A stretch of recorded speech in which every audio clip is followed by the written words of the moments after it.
We do have sad news to share with you. We have just learned that self-made billionaire, philanthropist, former presidential candidate Ross Perot has died.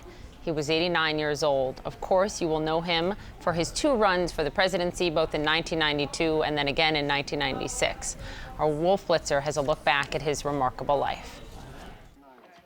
H. Ross Perot was already a mega-successful businessman when he leapt into the American consciousness as an independent presidential candidate in 1992. His folksy manner, and I was down in Texas taking care of business, tending to my family.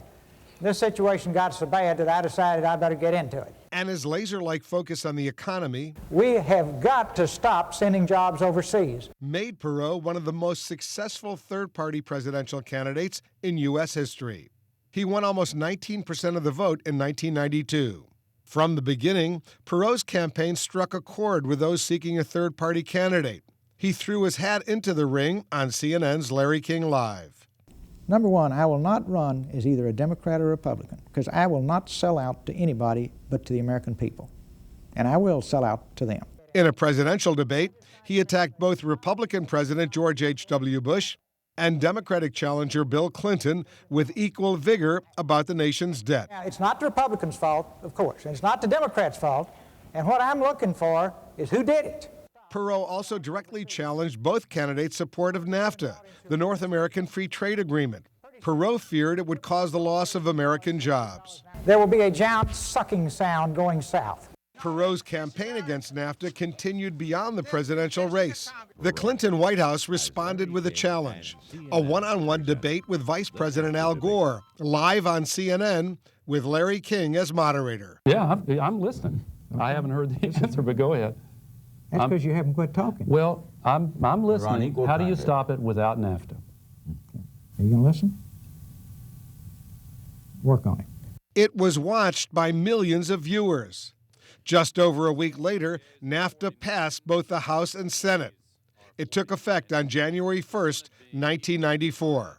Ross Perot was born in 1930 in Texarkana, Texas, where his father ran a cotton mill.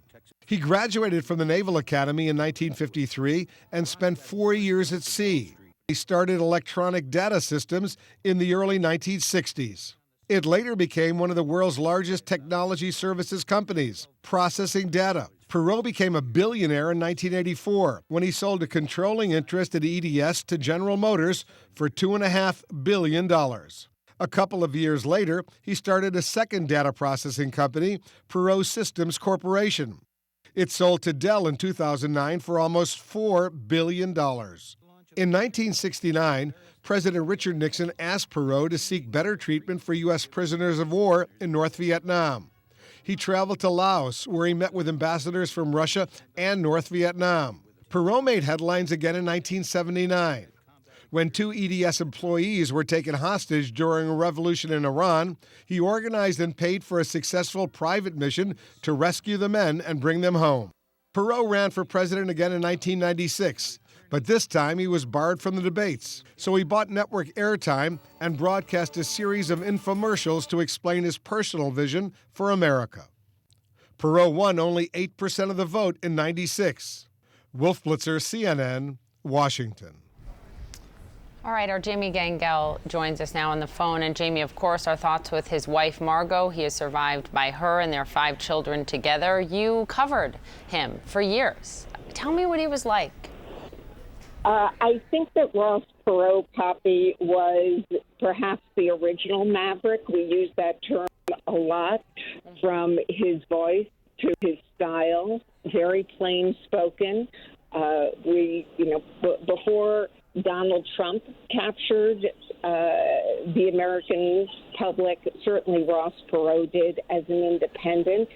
He also didn't listen to the people around him. He was, and by that I mean the political advisors. When I covered his campaign, they would say, do this or don't do that to him, don't do interviews. And he really ran his own ship. But I think from my years covering him, the thing that stood out to me was his role as an independent candidate when he got in the race with George H.W. Bush and Bill Clinton because, as Wolf just reported, Perot got almost 19% of the vote. And if you look back at those numbers, I know the Bush campaign really felt that Perot was a spoiler for the Republican candidate. And there were several reasons that George H.W. Bush lost that reelection, but a lot of it they blamed on Ross Perot, Poppy. They did indeed. What do we not know? What do most people, Jamie, not know about Ross Perot that you think they should know as we remember him today? You know, I don't think we should forget. At the time he ran, I think he was very much in the public consciousness, and people knew that he was really a self-made man. He grew up in Texarkana, as I recall.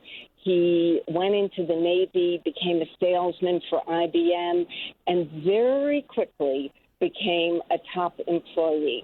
No, not a surprise. He was a good salesman, as we then saw in his political career. And then after he left IBM, he started Electronic Data Systems in Dallas, and once again just soared to the top. I think the other thing that, Wolf mentioned this, but it's very important to remember, he was a driving force behind the MIA movement in Vietnam. He really pushed very hard and spent a lot of time, effort, and money on trying to bring MIA back and resolve that. Well, Jamie, thank you so much for this. I mean, you had years covering him, and I really appreciate you calling in. I'll just leave everyone with this. His son, Ross Perot Jr., asked to describe his father, said, obviously a great family man, a wonderful father, but at the end of the day, he was a wonderful humanitarian.